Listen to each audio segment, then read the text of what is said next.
સુરત શહેરમાં આવનાર તહેવાર મોહરમને લઈને ભેસ્તાન પોલીસ સ્ટેશનમાં શાંતિ સમિતિની બેઠક યોજાણી। સુરત શહેરના ભેસ્તાન પોલીસ સ્ટેશનમાં PIKP ગામિત દ્વારા ભેસ્તાન પોલીસ સ્ટેશનમાં મોહરમના તહેવાર નિમિત્તે તાજિયા કમિટી સાથે શાંતિ સમિતિની બેઠક યોજાણી હતી, જેમાં તમામ મુસ્લિમ સમાજના અગ્રણીઓ, મહિલા અને પુરુષોએ હાજરી આપી હતી અને તેમને મોહરમનો તહેવાર શાંતિથી ઉજવાય તેવી અપીલ કરવામાં આવી હતી। તેમજ પોલીસ કમિશનરના જાહેરનામાનો અમલ કરે તેવું કહેવામાં આવ્યું હતું।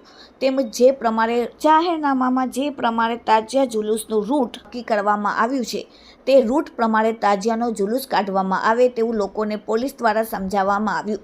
આ મિટિંગમાં મુસ્લિમ સમાજના અગ્રણીઓએ તેમના વિસ્તારમાં જઈને સરકારના જાહેરનામાનું પાલન કરીને રૂટ પ્રમાણે તાજિયાનો જુલુસ કાઢવા અને શાંતિથી તહેવાર ઉજવવા સમજાવવામાં કહ્યું હતું। તેમજ આ મિટિંગમાં ઝોન 6ના DCP પરમાર સાહેબ અને ACI ડિવિઝનના ગોહિલ સાહેબ, સચિન ગ્રામ્ય PI શ્રી ભેસ્તાન PI શ્રીની હાજરીમાં શાંતિ સમિતિની બેઠક યોજાણી હતી। Bureau report, daily India TV, Surat. આજરોજ ઝોન 6ના ભેસ્તાન પોલીસ સ્ટેશનમાં જે 5 અને 6 તારીખના જે તાજિયાના પ્રોસેસન નીકળવાના છે તેના સંદર્ભમાં શાંતિ સમિતિની મિટિંગ કરવામાં આવી, જેમાં હિન્દુ મુસ્લિમ આગેવાનો મોટી સંખ્યામાં આશરે 100 થી 125 જેટલા હાજર રહ્યા હતા। તાજિયા કમિટીના દરેક તાજિયાના આગેવાનોને પણ હાજર રાખ્યા હતા।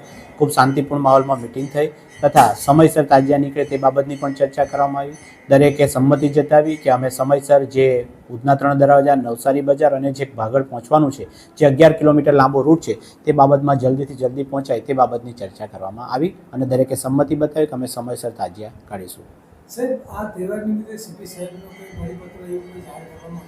જે ઓલરેડી જાહેરનામું છે CP સાહેબનું કે જેમાં તાજિયાના સમય આપેલો છે, કેટલા હાઈટ વધારવી નહીં તેનું પણ જાહેરનામું બહાર પાડેલું છે।